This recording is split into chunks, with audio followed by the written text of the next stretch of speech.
so this is the solution for the fourth questions of second midterm for Physics 101 in spring 2018 term. We're asked to consider a ball of mass m and radius r, here nicely given the moment of inertia, is placed inside of a frictionless circular track of radius r0 as shown in the figure. So this ball is going to basically come down this circular part which is frictionless, and as it's frictionless there will be no rotation while this motion is happening. Okay, so what will be the speed of its center of mass when it reaches the lowest point of the B track? Alright, so that's a simple energy conservation question. What will be my initial energy if I choose the zero potential energy level as my as the flat part of the track? Then initially I have zero velocity, zero angular velocity, just the gravitational potential energy mg times r0. Right. What's my final energy? My final energy will be, I'll have 1 over 2 m v center of mass square. That will be my kinetic energy.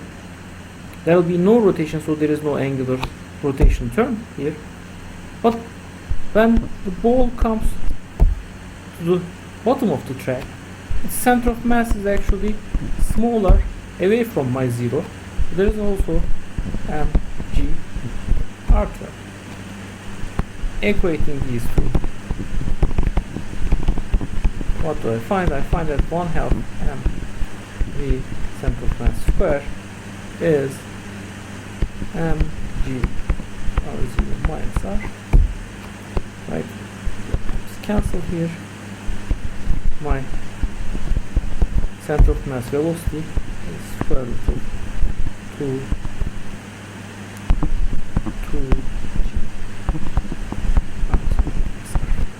So we've actually solved the easy part, the first part. How about the motion after this? Okay, so it's going to be more complicated. Now I have a ball on a track which has friction, right?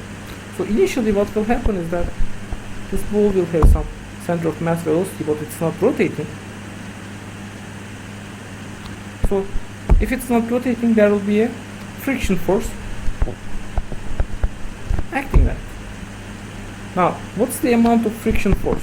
The friction force is kinetic friction, and we are supplied the coefficient of friction, so it's going to be mu k times the normal force. And here I have mg and normal force, because this object is not leaving the surface and must equal mg, so it's going to be mu k times mg. Now what does this force do? It does two things. First of all, the center of mass velocity will decrease, right? There will be an acceleration.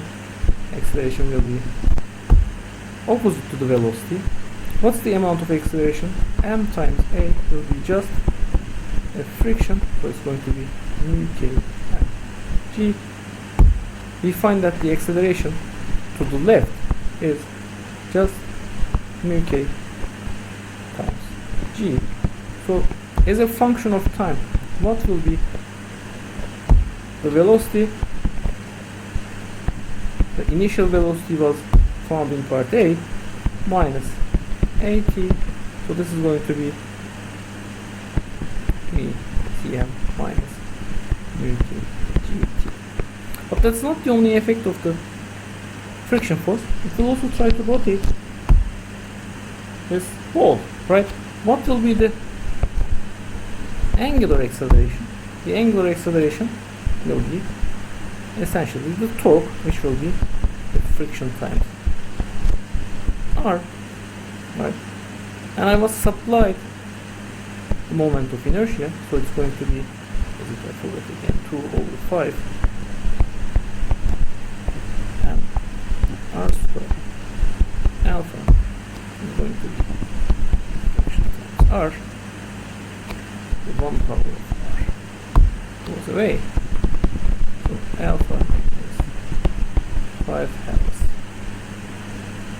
And F friction was mu k G. Mu k G divided by R. So how about the angular velocity as a function of time? Initially it was 0, but it will just be increasing with constant angular acceleration. So 5 over 2 mu k G divided by R. So here is the thing. If I plot these as a function of time, let me plot something else. Let me plot R times omega. R times omega will be just 5 over 2 mu k G times T, right? So it will be a linear term. How about my velocity? My velocity will be v of t. It's decreasing with time. So what happens when these two things are equal to each other? When these two things are equal to each other, when my omega times r is v, the lowest point hitting the ground becomes stationary with respect to ground, which means there will be no more kinetic friction, there will be no more energy loss. You will just actually start rolling without slipping. So all over here, v is r equal to r omega. So let's find that time. V of t, we have the formula, we have v, my initial velocity, minus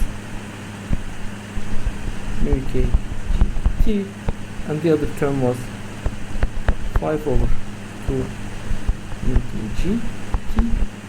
So at which time do these two things become equal to each other? T. So apparently that time is 1 over mu k G, 5 hells becomes 7 hells, 2/7 of cm, right? But what do we find? We find that if the ball starts to roll, we are slipping after traveling a distance d from point B. So we found the time it takes to reach that point D. So basically cm times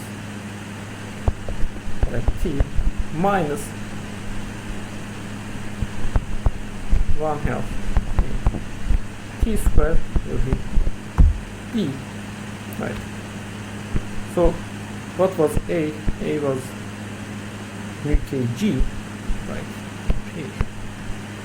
So cm times T I actually had 2/7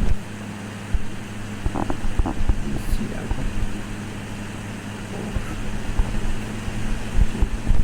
minus 1/2 G 4 over 49 cm squared.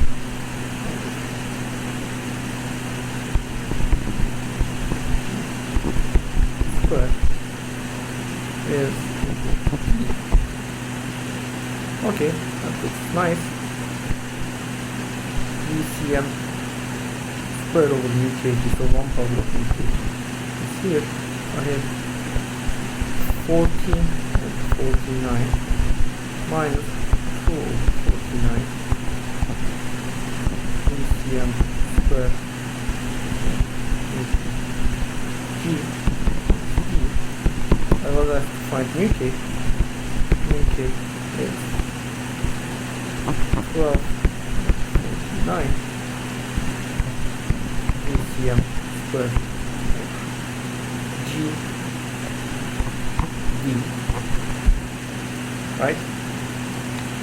VCM we were also supplied, we found above, so maybe I can also replace that. That's going to be 24 49. G divided by G.